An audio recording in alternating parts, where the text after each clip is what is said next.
الحمد لله وكفى والصلاة والسلام على رسوله المصطفى وعلى آله وأصحابه أهل الوفا.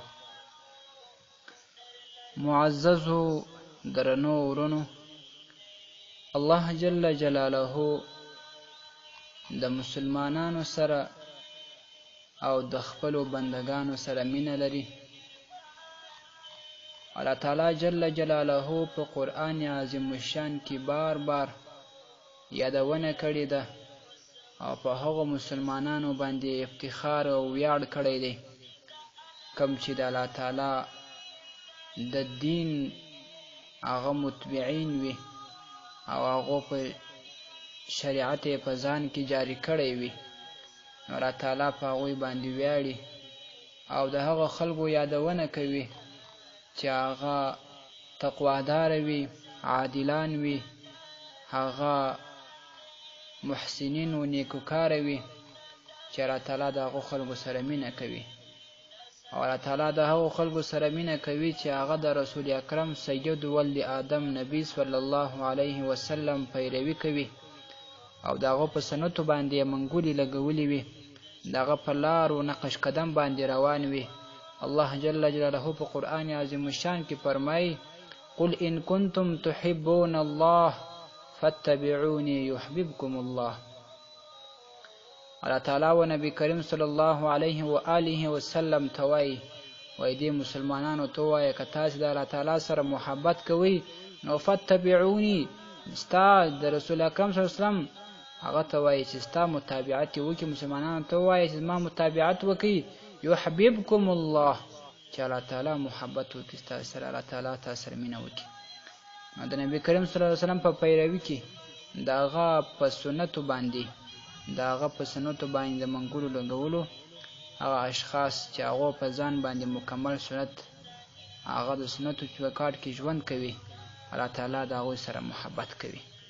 دا شان الله تعالی جل جلاله له متقیانو سره مینه کوي. متقیان هغه خلق دي چې هغه د بدو کارونو پرهیز کوي او نیکوکار وي او الله تعالی ته په فرض او نوافل المنځونو باندې، په صدقات او خیراتو باندې او په توبو باندې ځان نږدې کوي. الله جل جلاله فرمایي: فإن الله يحب المتقين، په تحقیق الله تعالی محبت کوي د متقیانو پرهیزګارانو سره.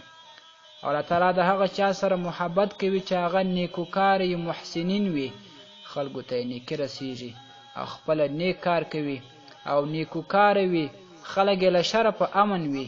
الله جل جلاله فرمایي: والله يحب المحسنين، الله تعالی محبت کوي د محسنینو سره، د نیکوکارو سره، هغه خلکو سره چې هغه صدقات او نیک کارونه او د مسکینانو بېوزلو سره خپله مرسته او همکاري کوي.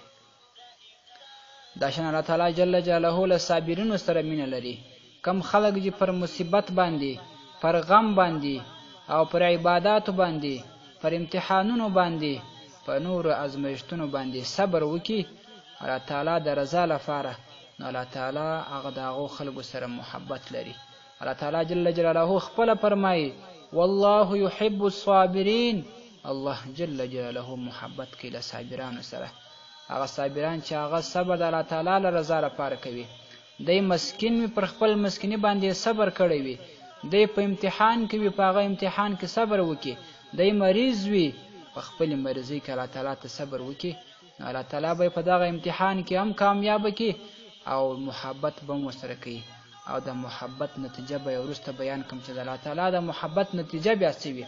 او دا شان الله تعالی د هغه چا سره محبت کوي، مینه ورسره کوي چې هغه پر خاص الله تعالی باندې توکل کوي، پر دنیا، پر اشخاصو، پر خلکو او پر نورو شانو باندې توکل نه وي. توکل یې صرف د الله تعالی جل جلاله پر ذات باندې وي. د هغو خلکو سره متعال رب جل جلاله محبت کوي. الله جل جلاله فرمایي: ان الله يحب المتوکلین، الله جل جلاله په تحقیق د متوکلینو سره، د هغو خلکو سره چې پر الله تعالی باندې توکل کوي، نو خدای پاک د هغوی سره محبت کوونکی دی.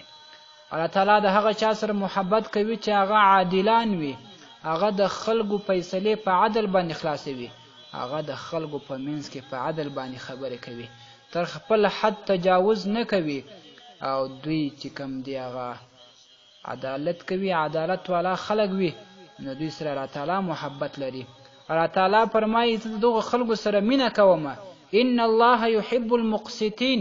الله تعالی محبت کوي د عادلانو سره، عدالت کوونکو سره.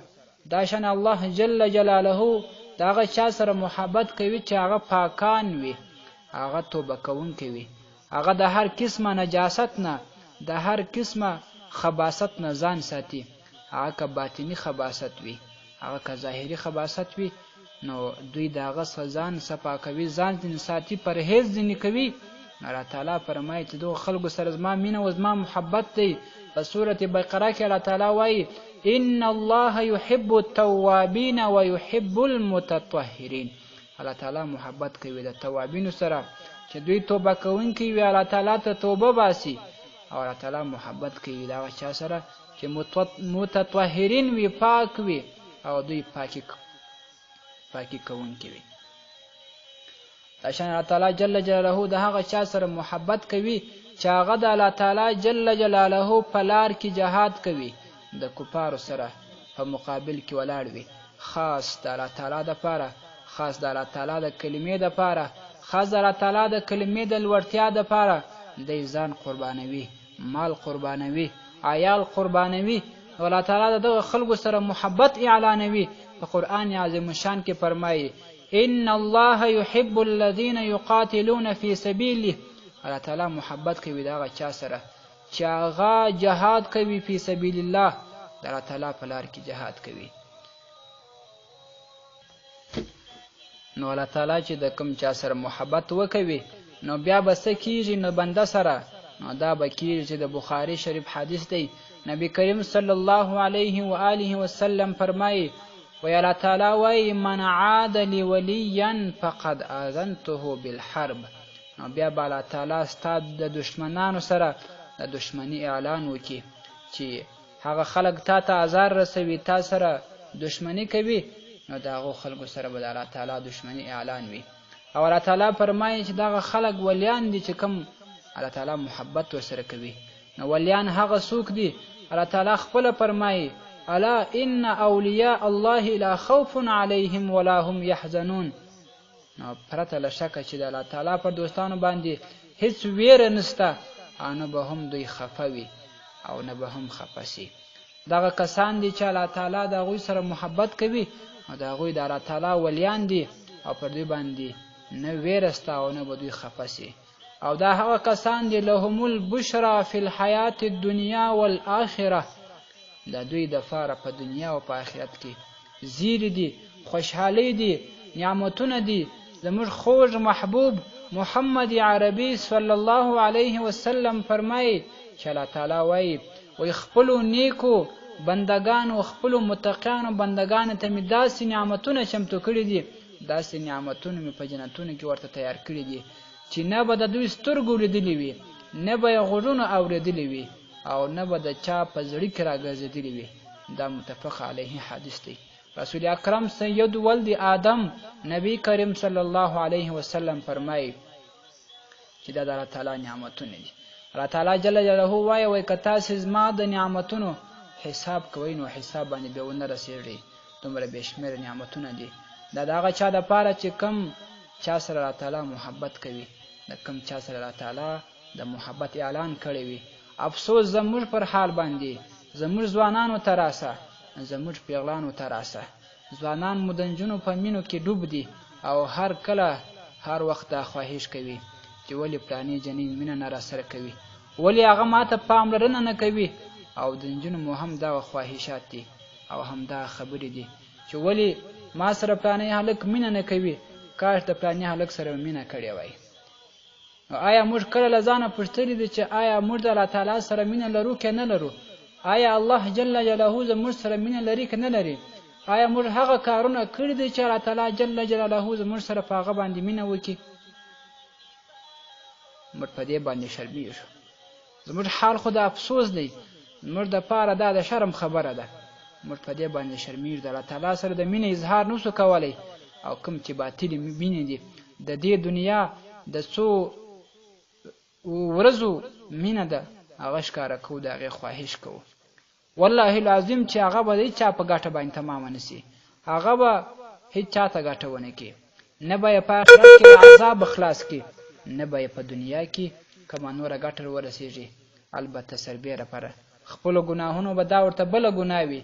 الله تعالی خو د خپل مینې اعلان کوي، په قرآن عظیم الشان کې اعلان وکړي چې دغه خلکو سره مینه کوم چې هغه د نبي کریم صلی الله علیه وسلم پیروي کوي، هغه عادلان وي، هغه نیکوکاره وي، هغه صابرین وي. او دا شان هغه خلکو سره مینه کومه چې هغه د الله تعالی په لاره کې جهاد کوي. او دا شان نبی کریم صلی الله علیه و آله وسلم فرمایي کله چې الله جل جلاله له کوم بنده سره مینه وکړي نو بیا جبرئیل علیه السلام ته اعلان وکړي چې جبرئیل علیه السلام زه د فلاني بنده سره مینه لري، هغه سره مینه کوم، مینه ورسره لرم. او جبرئیل علیه السلام ته امر وکړي چې ته هم مینه ورسره کوه. نو جبرئیل علیه السلام بیا د هغه سره مینه کوي، او بیا جبرئیل علیه السلام په اسمانونو کې اعلان وکړي چې ټولو ملایکو ته ووایي چې دغه فلاني سره الله تعالی مینه لري، تاسو هم مینه ورسره وکړئ. حتی چې دغه اعلانونه و ځمکې ته راورسېږي، الله تعالی د ځمکې د مخلوقاتو په زړونو کې دغه سړي مینه پیدا کړي، دغه سړی د خلکو په زړونو کې محبوب سي، د خلکو او د انسانانو په زړونو کې محبت ور واچوي، بیا دغه سړي سره د دنیا مخلوقات محبت کوي. دا څوک دي؟ دا هغه تقواداره خلک دي چې د الله تعالی لارې غوره کړې وي او د نبي کریم صلی الله علیه وسلم په سنتو باندې منګولې لګولې وي او د شریعت په چوکاټ کې ژوند تېروي. الله تعالی ته عزتمن هم دغه خلک دي. په قرآن عظیم الشان کې رب العالمین فرمایي چې ما ته عزتمن او په تاسو کې عزتمن هغه څوک دي چې هغه متقیان. ان اکرمکم عند الله اتقاکم، عزتمن په مسلمانانو کې په بندگانو کې هغه څوک دي چې هغه متقیان وي. الله تعالی د متقیانو سره مینه کوي. او الله جل جلاله دې موږ او تاسو دغسې اعمال لا په برخه کې چې هغه چې موږ د الله تعالی د مینو وړ وګرځېږو، د الله تعالی د محبت وړ وګرځېږو. زموږ اعمال، زموږ کردار، زموږ معاملات د هغو تقاضا دغه نه ده چې موږ سره به الله تعالی محبت وکړي. که موږ غواړو د الله تعالی سره موږ مینه وکړو، هغه زموږ سره محبت وکړي، نو موږ به ځان متقي جوړوو، موږ به د الله تعالی په دین باندې منګولې لګوو، موږ به متقیان جوړېږو او د الله تعالی په شریعت باندې به موږ خپل ژوند تېروو. وما علی الا البلاغ واخر دعوانا ان الحمد لله رب العالمین. لطفاً د معارف الاسلام د یوټیوب چینل په دې ډول سبسکرایب کړئ.